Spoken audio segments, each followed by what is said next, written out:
오늘은 vSphere with 탄주를 갖고서 기업 내 다양한 워크로드들 있지 않습니까? 다양한 워크로드들을 어떤 식으로 이것이 지원해서 우리가 IT 운영 쪽하고 IT 개발 쪽하고 예전보다 훨씬 더 애자일하게 일을 할 수 있게 되는지 이런 얘기들을 VMware 조윤환 이사님과 얘기 나누겠습니다. 안녕하세요. 예, 안녕하세요. 네네. 조 이사님, 예, 제목이 보니까 vSphere with 탄주인데 네네. 이미 오늘 시청자분들 중에 많은 기업들이 vSphere는 이미 갖고 있잖아요, 그죠? 근데 네, 탄주가 없는 데는 아직도 많이 있잖아요, 예, 그죠? 맞습니다. 자, 예. 그러면 그냥 vSphere 있는데 vSphere 있으면 컨테이너 못 쓰는 쿠버네티스 못 쓰는 겁니까? 그건 아니죠. 그렇진 않죠. 뭐 네. 그 방식대로 하셔도 되고, 네. 오픈 소스를 가지고 직접 구현하셔도 되고. 네네. 근데 하지만 이제 사용 방법들이 편하진 않았죠. 특히나 예전같이 그냥 인프라 담당자한테 뭐 일단 리눅스 VM을 주세요. 개발 쪽에서 요청을 그렇죠. 해야지. 데브옵스 팀이나 개발팀이나 줘서 거의 쿠버네티스 직접 구현하고 이런 과정들을 직접 하셨다면 그래서 또 인프라 담당자 입장에서는 그것들에 대한 라이프 사이클에 대해서는 전혀 알지도 못하고 있고 그냥 리눅스 VM만 던져주고 끝났던 거죠. 네네. 또 개발자들은 개발자 나름대로 하다가 리소스가 부족하면 또 요청을 해야 되고 굉장히 협업하기가 어려운 구조였다면 시간도 오래 걸리고. 예.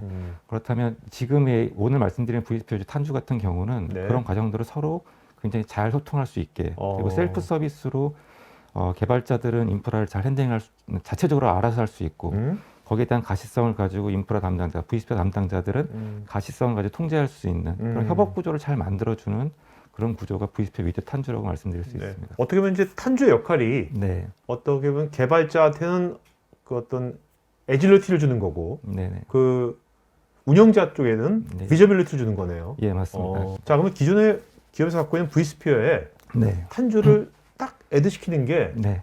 어렵지 않습니까? 뭐 라이센스만 애드 하시는 거고요. 애드온 라이센스만 하시는 거고 네네. 나머지는 하기 위해서 근데 당연히 네트워크나 이런 설계가 일부 좀 들어가야 되게 하겠지만 추가적으로 뭐 굉장히 많은 내용들이 필요한 건 아닙니다. 그냥 기존에 있는 인프라 위에 쿠버네티스를 얻는 것들은 굉장히 손쉽게 하실 수 있습니다. 네. 자, 그러면 이제부터 그 조이사님께서 그 어떻게 이 탄주가 결국 개발자한테는 애질리티를 또 운영자한테는 비저빌리티를 어떤 식으로 주는지 또 어떻게 또 다양한 워크로드를 어떻게 커버하는지 또 구체적인 얘기들 한번 들어보도록 하겠습니다.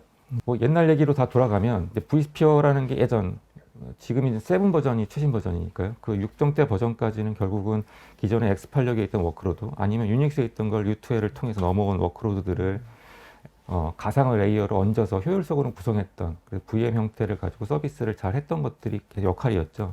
그래서 데이터 센터를 서버를 효율화하는 역할이 가장 주였고 더 나아가서 현재는 앞에서 말씀드린 것처럼 쿠버네티스를 vSphere가 아예 품어버렸죠. 그래서 vSphere with 탄주라는 제품을 통해서 굉장히 저희 레벨에서는 vSphere 레벨에서는 큰 혁신이었습니다. 그러니까 vSphere 자체가 쿠버네티스 역할을 하는 거기 때문에 그래서 그걸 혁신을 통해서 현재 쿠버네티스 서비스 통해서 앱 현대화하는 쪽으로 인프라가 발전이 돼 있는 상태입니다. 뭐 가장 기본적인 기능만 봤을 때 기본적으로 vSphere 자체가 VM만 서비스하는 게 아니라 쿠버네티스가 동작할 수 있는 런타임 서비스를 제공하고 있고 쿠버네티스에서 컨테이너가 결국 사용하게 될 서비스들 네트워크와 스토리지 서비스 이런 부분들까지 같이 서비스 형태로 제공해주는 그런 구조를 가지고 있고 예전에 개발자나 자동화 하시는 분들은 이제 REST API를 통해서 이런 것들을 접근하고 있었다면 그것뿐만 아니라 지금은 저희가 vSphere 탄주에서는 쿠버네티스 API를 통해서 쿠버네티스 명령을 통해서도 이것들을 핸들링할 수 있도록 지원해 드리기 때문에 아까 초반에 말씀드린 것처럼 완전히 개발팀의 인프라를 접근하는 방식에서 vSphere 담당자한테 모든 걸 요청하고 받아내는 구조가 아니라 지금은 자체적으로 쿠버네티스 API를 통해서 이런 리소스들을 핸들링할 수 있는 구조로 바뀌어 있다고 보시면 됩니다. 그러니까 개발자는 인프라 딱 모르더라도 쿠버네티스만 잘 알면 할 수 있는 거잖아요. 예, 쿠버네티스에 있는 용어들을 가지고 핸들링을 하시면 쿠버네티스 네이티브한 거네요. 그러니까? 네, 맞습니다. 예. 그렇게 될 수 있도록 만들어준 게 vSphere 탄주입니다. 하지만 vSphere 담당자 입장에서도 어떻게 리소스를 줄지 아닐지 보안적인 것들을 핸들링할 수가 있어야겠죠. 그렇죠. 그 핸들링하기 위한 단위를 저희는 네임스페이스라고 얘기를 하고 네임스페이스는 리소스 풀의 개념입니다. 기본적으로 그러니까 어떤 리소스를 얼만큼 줄 거냐는 개념이고 그것들을 이렇게 vSphere 클라이언트로 접속을 하시면 네임스페이스가 있고 여기에 결국은 퍼미션, 스토리지, CPU 메모리 그리고 이런 정책들에 대한 부분들 여기 설정을 해놓으시면 개발자들은 데브옵스 팀에서는 자기가 주어받은 권한 내에서 이런 사용들을 하게 되는 거죠.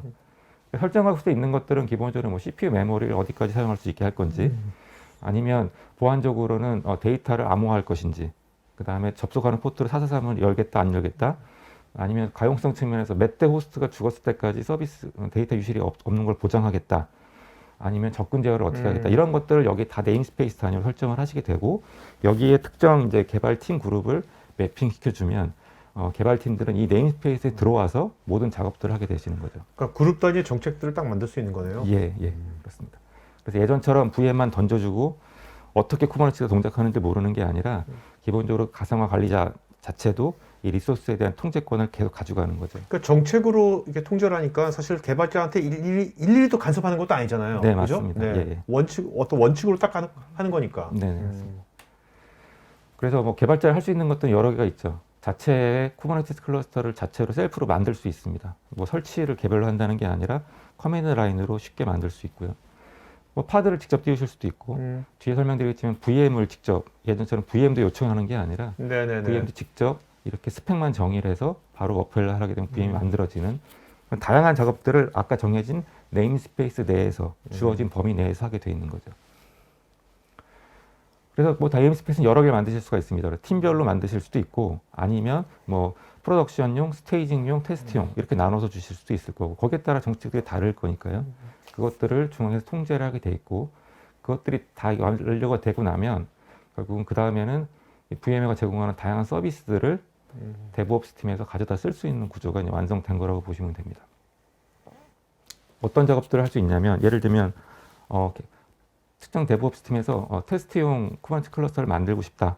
아까 말씀드린 것처럼 예전 같으면 리눅스 VM 뭐뭐 몇 개 주세요, 스펙 매월 주세요 이렇게 요청을 하는 구조였다면 꽤 며칠 걸리겠죠, 승인까지. 그렇죠.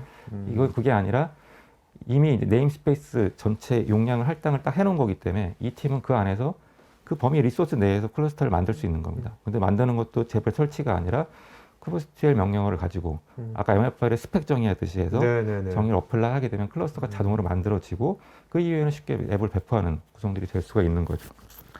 스토리지 사이드로 보게 되면 vSphere 관리자가 이미 뭐 vCN이든 어떻게 됐던 그 스토리지를 가지고 미리 정의를 해놓게 되겠죠. 거기도 가용성 레벨, 성능 레벨을 다양하게 정의해놨을 텐데, 그 스토리지 펄리시를 만들어 놓고 이 펄리시를 사용할 수 있게 네임스페이스랑 매핑을 해주는 겁니다. 그러면 데브옵스 팀에서 스토리지 쓸 때는 자기도 이건 쿠버네티스 용어입니다. 그 스토리지 클래스라는 걸 가지고 네네. 내가 쓸 수 있는 클래스가 뭔지를 쿠버네티스 입장에서 볼 수가 있고, 거기서 이제 퍼머넌트 스토리지를 만드는 작업들을 직접 할 수가 있게 되는 거죠. 그럼 만들어지면 가상 관리자가 이거를 인지할 수 있느냐? 예. 보시는 것처럼 새로 만들어진 그 쿠버네티스 볼륨을 이렇게 커맨드로 만들게 되면 그 이름이 그대로 vSphere UI에서 확인이 될 수가 있고요. 그 다음에 이 볼륨에 대해서 보시는 것처럼 이거는 어떤 스토리지 펄리시로 내가 만들어 놓은 거라는 것들을 보실 수가 있습니다. 예. 그래서 이 스토리지는 예를 들면 레이드 5로 되어 있는 거구나, IO 리밋을 얼마 준 스토리지 펄리시가 적용되어 있는 거구나, 이런 것들을 관리자가 쉽게 인지할 수가 있게 되는 거죠. 그러니까 IT 관리자는 원래 자기가 친숙했던 vSphere 관점으로 모든 걸 볼 수 있는 거고, 네. 개발자는 자기가 친숙했던 쿠버네티스 관점으로 모든 걸 할 수 있는 거네요. 네, 맞습니다. 예. 그리고 앞에 잠깐 말씀드린 것처럼 VM도 이제 이렇게 됐다는 거죠. 그러니까 여기서는 vSphere 담당자가 할 얘기 부분은 어떤 거냐면, 디플로이 할 수 있는 VM 이미지, 어떤 뭐 CentOS가 될 수도 있고 우분투가 될 수도 있고, 그 이미지를 정의하는 게 분명히 필요할 거고, 또 하나는 VM의 클래스라는 건 뭐냐면 CPU를 어떻게 메모리 어떻게 할 것이냐, 2CPU 포기가 아니면 4CPU 8기가 뭐 이런 식으로 해서 그걸 갖다 이름들을 정의를 해주는 거죠.